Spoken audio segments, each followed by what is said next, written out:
Today, we're taking a look at a genuinely transformative political journey, charting his evolution from a small-town Illinois radio announcer all the way to a global conservative leader whose 8 years in office coincided with the end of the Cold War and an extended economic boom. Now listen to this single, pivotal question. Are you better off now than you were 4 years ago? He asked this during a critical 1980 debate, and it completely flipped what was, until that moment, an incredibly tight presidential race. It's honestly a masterclass in political communication, distilling complex national anxieties down into one simple, deeply personal question for the voter. We're going to see exactly how he got to that stage.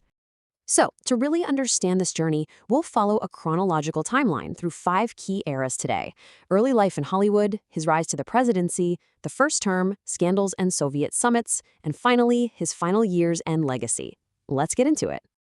Section 1. Early life and Hollywood, from Illinois to LA. Reagan's march into the public eye actually started way back in 1911 in Tampico, Illinois. Born to a shoe salesman, he really wasn't handed success on a silver platter. He worked his way through Eureka College, balancing football with school plays.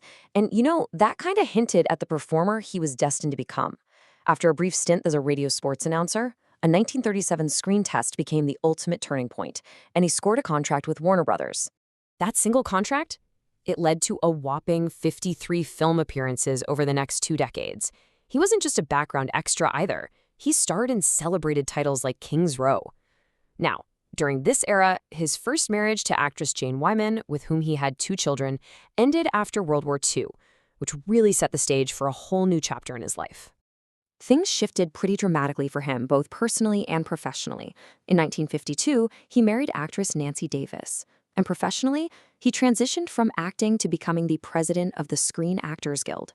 This is where he actively fought communism in the film industry, all while his own personal politics were growing increasingly conservative. But the real game changer was his nationwide touring as the host of GE Theater. That experience really sharpened his political voice, transforming him from a Hollywood leading man into a highly visible national spokesman for conservatism. Section 2. Rise to the presidency, the 1980 election. So Reagan actually leveraged that growing conservative platform to win the California governorship in 1966. Fast forward to the 1980 presidential election, and the national stage was set for a truly unique showdown. Voters were caught in a major bind. On one hand, they were deeply frustrated with the Carter administration over sky-high inflation, the Soviet invasion of Afghanistan, and the ongoing hostage crisis in Iran. But on the other hand, they were pretty anxious about Reagan too, heavily questioning his lack of foreign policy experience and his aggressive rhetoric towards the Soviet Union. The real turning point came just 10 days before the election.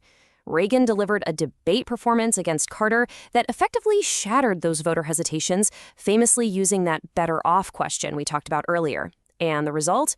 An absolutely staggering electoral landslide. We're talking 489 electoral votes for Reagan compared to just 49 for Carter. Section 3. The first term, policy and politics. Right upon entering the Oval Office, Reagan wasted 0 time executing a very clear agenda. Domestically, he quickly persuaded Congress to enact major economic policies focused on cutting taxes and fighting the ongoing recession, all while simultaneously expanding the defense budget. Internationally, he adopted a highly assertive posture. By aggressively challenging the Soviet Union, he aimed to project a renewed sense of American will, firmly believing that this show of strength would eventually force serious negotiations. But tragedy nearly derailed all this momentum just 70 days into his term when Reagan was shot by John Hinckley. Yet, it was Reagan's remarkable grace and, honestly, his dark humor during a near-death experience that completely captivated the public. He famously quipped to his wife, Nancy, "Honey, I forgot to duck." It's wild to think about, but his ability to project wit during such a terrifying ordeal caused his public approval ratings to absolutely skyrocket. Riding that massive wave of popularity, alongside a restored sense of national self-confidence and an extended economic boom, Reagan entered 1984 in a highly commanding position.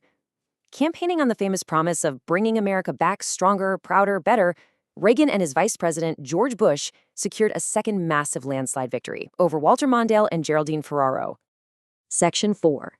Scandals and Soviet summits, the second term.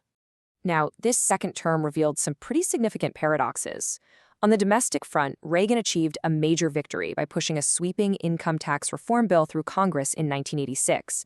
However, his core conservative goal of reducing the national deficit and shrinking the size of the government ultimately proved elusive. In reality, the national deficit ballooned substantially under his watch. That very same year also brought his administration's most severe crisis, the Iran-Contra affair. Investigations revealed that high-level officials had secretly approved weapons sales to Iran and then illegally diverted those proceeds to anti-government forces in Nicaragua. It was a massive controversy that really shook the presidency. But ultimately, both Congress and the specially appointed Tower Commission concluded there was no definitive evidence proving Reagan personally authorized or even knew about the illegal diversion of those funds. Amidst all this domestic turbulence, Reagan executed a dramatic pivot on the world stage. In a sharp contrast to his earlier hardline rhetoric, he established a working partnership with the new Soviet leader Mikhail Gorbachev. Through a series of 5 intense summit meetings, the two leaders navigated some incredibly complex diplomacy. Ultimately, they agreed on a landmark treaty to ban intermediate-range nuclear missiles, laying the crucial groundwork to end Cold War hostilities. Section 5. Final Years and Legacy. A bright dawn ahead. With the Cold War winding down, Reagan's time in office concluded in 1989, and he and Nancy returned to Los Angeles. But about a decade before his death, he addressed the American public one final, deeply personal time. In 1994, he released a very poignant letter to the nation, openly revealing his diagnosis with Alzheimer's disease. He used this final letter not to ask for pity, but to express profound gratitude for the honor of serving as president. He left the country with a characteristic sentiment, writing, "I know that for America there will always be a bright dawn ahead." It perfectly encapsulates the enduring public persona that defined his entire career. When evaluating a presidency, how much of a leader's legacy is defined by the concrete realities of their policies versus the enduring emotional narrative they inspire in the public? Think about that as you process today's insights.